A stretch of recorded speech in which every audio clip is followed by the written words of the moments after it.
Hello everybody and welcome back to Let's Play Pokemon Red. This is not Pokemon Red, as you can see. It is a Nintendo 64 game, Pokemon Stadium, because what we're going to be doing in this episode is evolving my Kadabra, which can only be evolved by trading it. And I've been mentioning earlier, I have Pokemon Yellow. I also have another copy of Pokemon Red. I think I was going to talk about that. Like, I had a copy of Pokemon Red growing up, and then maybe I didn't mention it. Like, I won an auction where I got it for, like, super cheap, and it came with, like, Pokemon XD Gale of Darkness. And, yeah, I'm using that copy from the auction to play this. And the battery was replaced on it, I know that, because the back screw is missing, and also, like, the battery, I think, is bigger than the...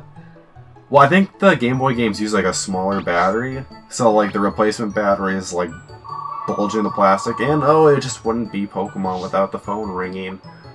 Hopefully it's not my mom, so I'm not answering that, and if she decides to drive home for lunch, I'll be like, I was recording. But yeah, we are trading Kadabra for the God Pidgeot. What level was it, like 54? We're gonna find out soon, maybe. But yeah, that is the Pidgeot that I used to beat Brock with long ago. Oh, is the phone not going to leave an answering message or whatever? But yeah, I'm kind of disappointed that oh no, there's the answer machine. Anyways, I'm disappointed that the evolution animation isn't, like, cool, but I can understand why it isn't. And, like, you know what, if I was real dope, I would just keep the Pidgeot and just, like, sweep through the entire game, but we're not about that life. But now God Pidgeot is on record. I know that Pidgeot was, like, the God Pokemon on what was it, like the Twitch Plays Pokemon playthrough. I haven't, like, really watched that. I saw, like, a little bit of a highlight thing that, like, Jay Witz did, or whatever channel that it's called, where they were like, hey, they got the Pidgey, and I don't know what the name did. I think it was just, like, just all A's or something, 10 A's. But I guess it became, like, the saving grace of the team. I mean, the Grub saved me that one time, but this Pidgeot is my god, right? I don't know, but yeah, back to the game, though. Back to, what town is that called? Vermilion City. We're gonna go on to the S.S. now. This isn't so much of a dungeon, but it's just, like, a compilation of trainers in one condensed location. But yeah, I've mentioned, like, this game loves dungeons. Like, yeah, the first forest was a dungeon, and then you had a cave, and then this is, like, technically the third dungeon. And then next episode there's gonna be, next episode there's gonna be another dungeon, and, like, then the episode after that there isn't, but then the next two episodes are, like, dungeons. There's dungeons everywhere. Even though none of them are, like, quote-unquote dungeons, it's like cave, forest, or building. Because, I mean, this is like a urban setting. So, yeah, no dungeons here, but yeah, there's gonna be, like, a lot of trainers with, like, water types. Well, I say that, but then, like, then again, I mean, we're just on a boat, so I'm saying that, but, like, yeah, there's, like, tentacles, and there's gonna be, like, Machops, probably, because, like, sailors like to have water types and Machops, or Machops, because, I don't know why they, like, hey, you know what would be a good sailor Pokemon? Machop, and they're like, oh, you right, and it's like, oh, I guess so, I guess you're the sailor here. But, I mean, we got an Alakazam now. How many Pokemon playthroughs do you know that use Pokemon Stadium to evolve a Pokemon? Just fucking one, that's right. But man, that Shellder is taking that peck like a champ. I'm glad that BL evolved last episode, because its attack stat's gonna be quite a bit higher now. And, like, Fearo's actually viable in-game, unlike Spearow. And if I was real cool, there was a point I already passed up last episode where there's a couple trainers in the game where they're like, if you have Pokemon A, I'll trade you Pokemon B. And there's 4 Pokemon in the game where the only way to obtain it is to trade with one of those trainers. So one of them is the Pokemon Farfetch'd. And this lady is like, if you have a Spearow, I'll trade you a Farfetch'd. But I don't think Farfetch'd is like very viable. But yeah, like I think I just happened to have a Spearow on my first playthrough of Fire Red, and so it's like, oh, do you have a Spearow? I'll give you a Chiding to the Farfetch'd, which is such a dumb name, Chiding. But like, I will always name my Farfetch'd Chiding if I have a chance. Like, if I made a competitive Farfetch'd, I would name it Chiding. I don't think it's Chiding in this game. I don't remember what I saw that it was. But I mean, you can't beat Chiding. So yeah, we're using up some super potions just because, like, if this was a main, like a not Let's Play kind of playthrough, I'd probably not be using potions like I always do. I would probably like be walking back to the Pokemon Center like 4 different times during this travel through the SS Sand. But we got Tentacool here, who's especially defensive, so a good peck or two will take it out. Hopefully I don't get poisoned here.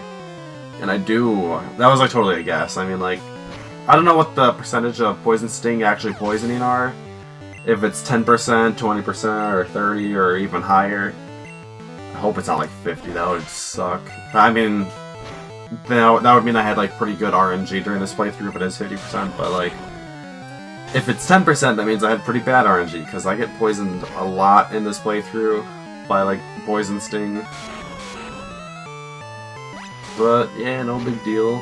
Just going through the SS Sand. Yeah, and we're at the first point where I don't know what to talk about. I could probably go on another tangent about something. I mean, like, I'm just doing this entire, like, playthrough before I can really start playing the video games I want to play this summer. Like last episode I mentioned I have, like, Professor Layton games that I bought, but I've actually played, like, all of them but Curious Village on the DS. It's just that, like, my sister moved out, and I want to have copies of those games in case I ever wanted to replay them, which is a good possibility that will happen in the future. But I ended up buying, so there was a Professor Layton on the 3DS.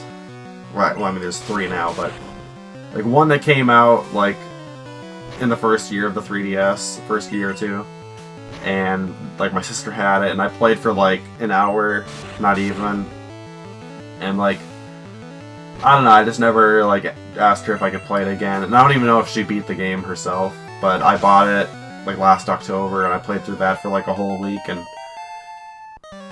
I don't know, I enjoyed it. I thought the story was kind of predictable, although I did have spoilers at that point, but like the sad point in the game was like kind of sad, but like it was so predictable that like you couldn't be as sad as they wanted you to be, because like literally before they reveal like who the real villain was in that game, and Miracle Mask, by the way, that's what it's called, like they literally tell you 4 stories that are the exact same story, and like the entire story of the game is just that story that he's telling you 4 times.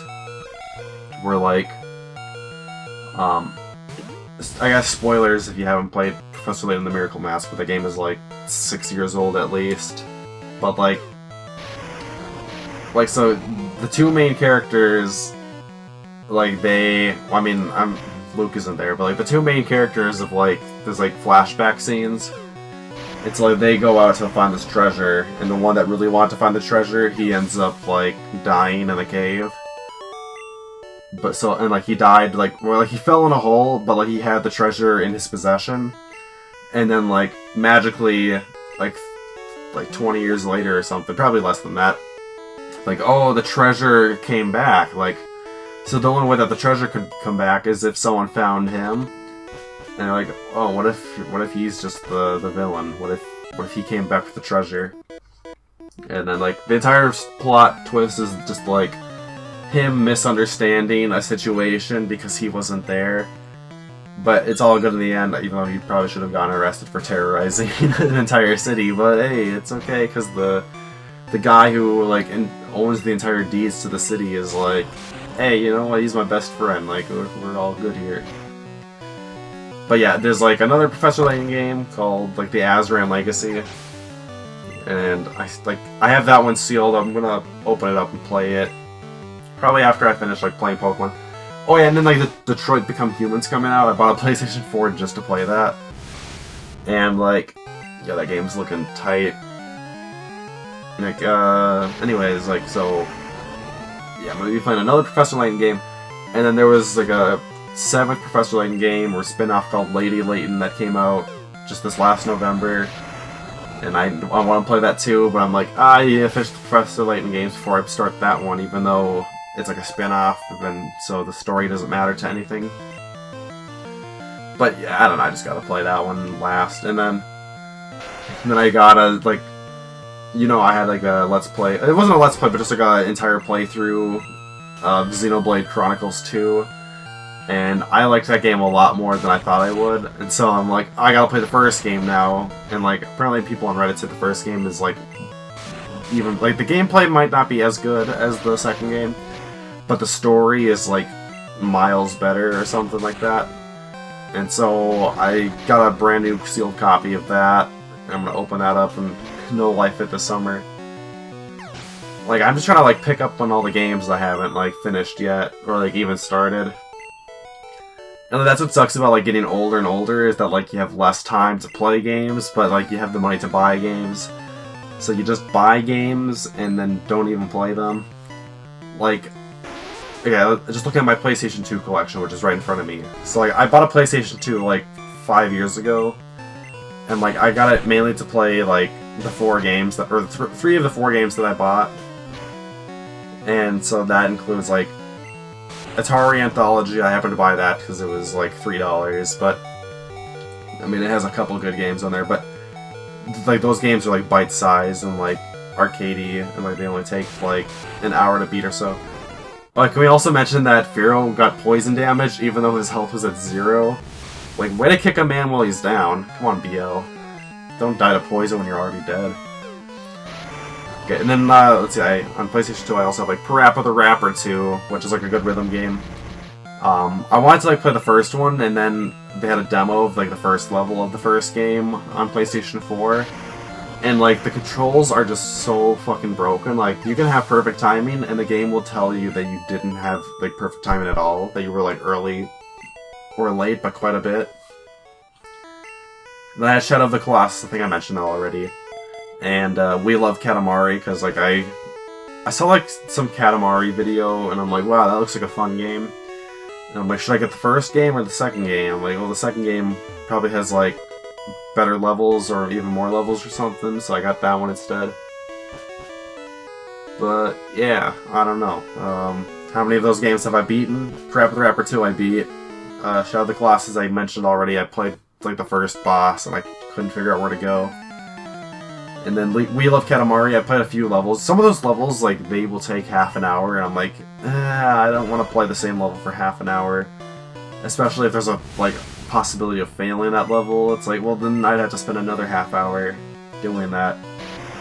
And I think that's how you have to, like, balance a game if you're designing something. Like, having a half-hour challenge is, like, fine and all, but if losing means you have to redo the entire half hour, like, that can just, like, make people not want to play your game anymore. So like, if you have checkpoints or whatever, like, then that's cool. But I mean, I can understand that Katamari is not exactly a game where you can have checkpoints, unless they made like the levels kind of linear. But like, imagine if like 10 minutes in you had a checkpoint that like saved your progress, and you're like, okay, like all the stuff that you grabbed already is gone, but I think that stuff in the map kind of like interacts with each other. Maybe a little bit, but not too much. And then like, I don't know, if it saves again like at 20 minutes in, then you'd be like, oh, do you want to save, or do you want to restart from like 0 minutes, 10 minutes, or 20 minutes? And be like, oh, let's do 20 minutes, so then I only have 10 minutes to like fix what I couldn't do. But yeah, I mean, there are games that I've not beat. Like, let's look at my Wii U collection. That's also in front of me. All of my shelves are, like, in view of where I'm sitting, which is probably how you design a room. But, like, let's see. I mean, like, Animal Crossing Amiibo Festival, I haven't unlocked everything, but that's totally understandable, because you have to play the same mode, like, 20 times to unlock everything. And that mode can take, like, an hour. So, yeah, I understand that. Mario Kart 8, I just about unlocked everything. I think there's like 2 DLC cups I haven't gotten 3 stars on, but let's see, Mario Party 10, I mean, everything's already unlocked, so, except for like stuff you can buy, but those things are like super lame, so not even worth it. Mario Tennis Ultra Smash, I played it once. I don't know if there's any unlockable. There's probably like, yeah, there are unlockables, but like, let's just skip on that one. Nintendo Land, there's like I mean, that game, like, everything's already like available. There's like a lot of unlockable stuff that's just like decorations, and there's like challenges where you can get like each minigame has like 5 achievements to it. But I mean, I don't know, this is like not a game you can beat. It's just like a minigame compilation. Okay, Paper Mario Color Splash. Played that for like 2 hours, didn't beat it. Pikmin 3, played that for a few hours, didn't beat it. Splatoon I beat. Scribblenauts Unlimited. Played that for like half an hour, haven't beat it. Super Mario 3D World, I'm like halfway through it. And the Yoshi's Woolly World, I'm also like halfway through that. So like, yeah, there's just a lot of games where I buy them and I don't even finish them. I've been kind of good with that on the Switch. I say that, but not really, because like Zelda, I haven't beat the game, but I'm like, I could do it like anytime I want. Although I probably have to relearn the controls. Splatoon 2, I haven't even like started the single player mode. Just because like this, I don't know, the single player mode isn't like super interesting for me. I'd rather would play the multiplayer stuff. Fire Emblem Warriors, I played like the first third of that, and then Mario Odyssey came out and prevented me from playing that. Mario Odyssey I did beat. Super Bomberman R, I'd probably want to beat that, but the AI is so amazingly good that it's not even fun to play against computers. Xenoblade 2 I beat. Kirby Star Allies. I've been working on that one with my friends, actually. And we got like, probably like 7 or 8 levels left. Wild Guns Reloaded. I want to talk about that a little bit. Like, that is a fun game. Maybe talk about Pokemon again, you know how it goes. But like, Wild Guns Reloaded, like Wild Guns was a Super Nintendo game. It was like just 2 players, and it looked like fun because it was like you're in the foreground, but you're shooting stuff in the background. But the background shoots at you, and then sometimes enemies in the foreground will just show up and like try and melee attack you. So like you have to pay attention to like 3 different things at the same time. It's very difficult, but like really addicting. And then like they reported it or whatever to like PlayStation 4 and Switch and added leaderboards and a couple new characters and some extra multiplayer levels and stuff if you do like 3 or 4 players, I think. But yeah, I mean the difficulty is still there. And like the one thing I wish they could change about it is like so in the easiest difficulty, like you have like unlimited lives. And then if you pick like a harder difficulty, if you die, you can either like stop and it will save your score on the leaderboard, or you can like continue and it won't save your score on the leaderboard, which is like pretty fair. But then like once you do multiplayer, if you run out of lives, it will just like save you onto the leaderboard, and then like you'll have to redo everything. It's all you just get to play the first 3 levels over and over again. And after, like, the 3rd level, you can pick one of 4 different levels. So it's like, well, I wish I could, you know, play the levels, but I keep dying before I can even get to them, so no fun for me.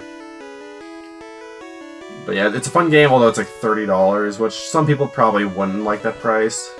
I know I didn't when I first saw it on, like, PlayStation 4. I'm like, ugh, $30, that's steep. But, I don't know, I like it. And then, yeah, it's my collection. I have, like, Shantae, but I haven't even, like, played that game yet, because I just got in the mail, like, last week. And I've had my Wii U hooked up this whole time. But, yeah, we got, like, 14 minutes to talk about Pokemon. Maybe a bit less than 14, but yeah, let's find out where I am here. I'm on the SS Anne still. I think I just finished the first 2 rows of doors. And there's a 3rd one after this room that I'm in. But yeah, or the... See, I don't know parts of boats. What would the front be? The bow? The stern? The keel haul? That's not a part of the ship, is it? Keel haul? I think that's like an action. Like to bamboozle someone, I think, is to keel haul. Although I could be totally wrong about that. Let's all do a little jig. That reminds me of the Pirates jig on the Octodad game. Like, I think it's the very last level, or like some sort of like flashback level where like how the octopus meets his wife, and like he disguises himself as the captain, and then like this one reoccurring villain who's like a chef. He's like, prove to me you are the captain by doing the captain's jig. And then that just requires you to spin around on one leg, going absolutely crazy. And I was moving I was moving my arms around when I was saying that, as if moving my arms would emphasize how crazy the captain's jig would be. But yeah, I mean, we're still using Lee Cuisine with that seismic toss. That is doing only 22 damage every turn. But it's good to note that that did just about half to Shellder, so that means Shellder has about like 45 HP. Although that confusion damage is 10. I don't like that. Don't hurt yourself. Yeah. But let's see how much damage that does. Hey, just enough. So Shellder must have had either 43 or 44 HP. It's kind of crazy to think that Lee Cuisine has like 61 HP, but I forgot that I already evolved into an Alakazam. Oh, never mind, that's pretty low. I am totally wrong. I haven't even been looking at the HP stats. Because like Rocketer and BL have 70 HP each. But like Alakazam's special stat is just too good. It's like apparently Abra's special stat is like base 100 or something. Which is fucking crazy for a first form Pokemon.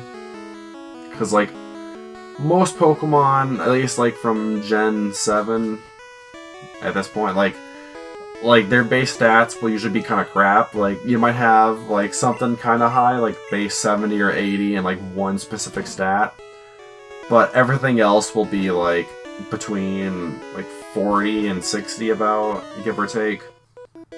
And obviously there's gonna be a lot of the crap Pokemon have like base 30 and stuff. But like base 100 is really good. Like I think I already mentioned this on my Sapphire playthrough, but I used to play Little Cup quite a bit, which is just like the first form Pokemon on a team. And like I had like a special attacker in Chinchou, but then I had like my backup special attack, or like my special sweeper or light beam sweeper or whatever in Abra, which like I just put a Focus Sash on that, and then 4 attacking moves. I don't know if that was standard, because like I don't watch PokeTubers too much anymore. I'm still subscribed to like 3 of them, but like I'll click their videos occasionally, like if I see them doing like something gimmicky, like Little Cup or Hida Fajita. Oh man, look up those videos. If there's one video like they should look out for Pokemon, it would be like Thunder Blunder 777, Hida Fajita. I don't know what number, he has like over 100 Hida Fajita videos, but I guess if you type in like Shaman, in just like that video, I don't remember if the whole video is ridiculous, but like the very last fight, which is like 10-15 minutes long, that is just ridiculous, especially with the ending, because like they just troll the guy they're going against in the chat, and then they had Quick Attack on Shaman the whole time, and it fucking comes in clutch at like the most random point ever, and just like wins them the entire game. And like, yeah, I don't know, that was pretty crazy. But I mean, Lee Cuisine has this high special attack stat, and he can't even use it because he's using stupid fucking Seismic Toss, which uses none of your attack or special stats to determine the damage at all.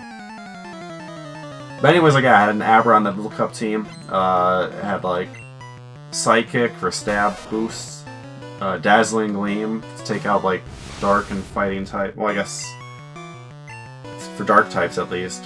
And I guess Dragons to an extent. And then we had, like, Hidden Power Fighting to, like, solely counter Pawniards, because those are quad weak to Fighting type moves. And I usually had to, like, trade Abra for Pawniard then. Because, like, oh, what if they haven't broken my... Well, they'll break my Focus Sash, but then I get to OHKO them. And then I don't remember what my 4th move was. I don't think it was Thunderbolt, because I had an Electric type, but... Yeah, it was, like, a pretty good team. And, I didn't get to use Abra very much until, like, the very end of the matches, and... I also had like a Diglett that did a lot of work too. Like that was like the dream pair. Although I think like Diglett and Abra were probably on like 3 out of every 5 team. But yeah, we're kind of like wrapping up the SSN here. I don't know how many more rooms I go into. I don't go through all of the rooms because I'm trying to like not make this video be 35 minutes long, like episode 3. But it looks like none of these guys have Pokemon to fight me. So let's see, do I keep going? Yeah, I do, okay. This has got to be the last room. And then, because there's going to be like a secret battle at the very end of this boat. I wouldn't say secret, because like you're forced to do it. But it's secret, there you go. And he's got a Growlithe. Lee Cuisine is paralyzed. Like, I like how I gave Lee Cuisine Bide and Thunder Wave, but not once in this entire Let's Play do I use either of those moves. And this Growlithe is para-flinching me. Like, luckily I can get a hit in there before it hits me again.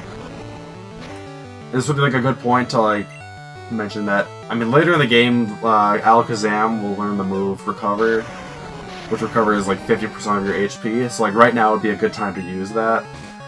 But I didn't realize that like later into the game, like Recover is kind of useless because it's either like I'm too strong, I'll just Oko stuff, or like I don't know, I'm too frail, so I'll just die immediately.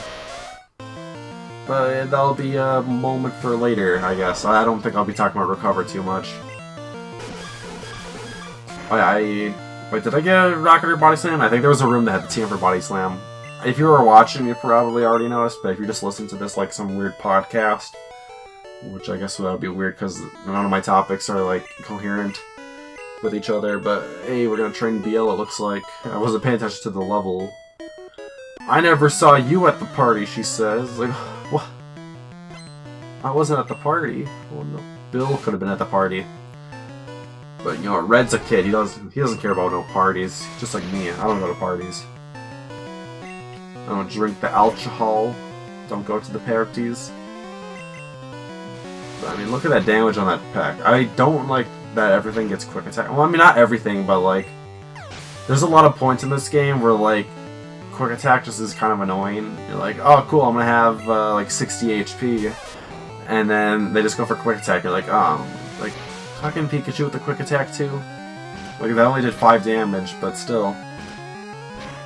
I'm glad that like abilities aren't in this game, which were introduced in Gen 3. But like, I don't think I would ever use Fearow against Pikachu. But like, I keep forgetting that like so when I go against Pokemon, like if I'm going against an electric type, I'm like, oh shit, an electric type. But I forget that they don't really have super strong electric type moves like this early into the game. Like I am expecting them to have like Thunderbolt and shit. But if they have an electric type move, it would be Thundershock. And it's like, oh okay, that's not gonna do a whole bunch to me. It might paralyze me, but like I'd be more worried about like static, because like in Gen 3 with abilities, so Pikachu would have static, and if I use Fury Attack, that means, well, the ability static means that if you make contact with them, or if they make contact with you, there's a 30% chance they'll get paralyzed just by like touching you. So if I use Fury Attack, if I hit 4 times, that's like a 99% chance they'll get paralyzed. So yeah, avoid that. But we're good to go against Tapioca, because he likes coming in at the most abrupt times. I like that you can know when these fights are, like after the first playthrough, because it's like, oh man, like, it's not gonna be as hard. Because like, imagine going through like all the rooms in the SSN and like, you don't know how big and how many trainers there are in this ship, but like, then you find Tapioca and you're like, oh fuck. Because like imagine like you're just using the Squirtle and like you don't catch any other Pokemon. That, you know that like that Ivysaur is gonna fuck you up. But yeah, we bring out Lee Cuisine to take out the Raticate. Fun fact about this Raticate, I think this is its last battle ever, because I don't think he shows up in any other fights against Tapioca or Blue or Gary or whoever you want to call him. And like there's a like the next time you go against Tapioca is in like a cemetery, like a Pokemon cemetery. And like, well, why is Tapioca hanging out in the cemetery? Did Raticate die? Bum bum bum. But yeah, I don't know, like so Rattata doesn't evolve into Raticate until level 20, I think. And like every time you see Raticate in this game, like during the early point, it's like at level 16. So I think they made it level 16 just to like balance it out, since it's like everything else you fight is at a higher level. Like Ivysaur level 20, but the Raticate is 16. Like I don't know if Raticate has a very high base attack or base speed. I mean, it's not very viable and competitive from what I've seen, as in I haven't seen Raticate at all. But yeah, BL just takes out Ivysaur, and BL gets to learn Mirror Move. This is also a really nice move that, like, flying types get. It's so weird, too, because, like, I don't know, it's just, like, what Mirror Move does is that if the opponent uses an attack and then you use Mirror Move, then you just, like, get to steal the attack that they use. So even though, like, Fearo's a bird, if they use Bite, and then Fearow uses Mirror Move, then it'll be like, Fearow used Bite. So, like, if they use Flamethrower and I use Mirror Move, they'll be like, Fearow used Flamethrower. Like, whoa. That's a fire-type attack. But yeah, we're just rubbing the captain's back. I don't know if he asked us to. He's just like, you know what, this seems like the right thing to do. I'm surprised they didn't use the captain spread again. I feel like that would have been a good, like, spread for a gym leader or something. Or it would have been crazy if they made the captain be a gym leader later on in the game, but they already had Misty. But, like, yeah, that would be, like, pretty lit. But yeah, we need Cut to get to the next gym, and I completely forgot that Rattata doesn't learn Cut. Because in my Pokemon Blue, my Pokemon Blue playthrough that I did, like on my 3DS, I didn't beat it. I think I already mentioned this. I got like 4 hours in or so. Like, Blue has the Pokemon Sandshrew, and I'm like, oh, yo, I like Sandshrew. And then I guess Sandshrew learns Cut, so I didn't have to worry about a Cut Pokemon. And next episode I will be catching a Pokemon that learns Cut. It'll just be like a Grass type, because I guess Grass types are okay with killing their brethren with Cut. But yeah, this episode is about to wrap up. We got like half a minute. But yeah, I thought it was cool that you get to like see the boat move. I like the water behind the boat is going, I got a different speed, and the... I like that it's just moving forward, because like the rest of the water is just kind of swaying back and forth. But yeah, that will be it for this episode of Let's Play Pokemon Red. I hope you guys enjoyed it. Next episode, we're going through Diglett Cave, getting a 3rd gym badge, catching another Pokemon. We're doing a lot of stuff next episode. So yeah, stay tuned for that, and we're going to struggle going back and forth here. You have to tap the button just right. But yeah, thanks for watching. Bye.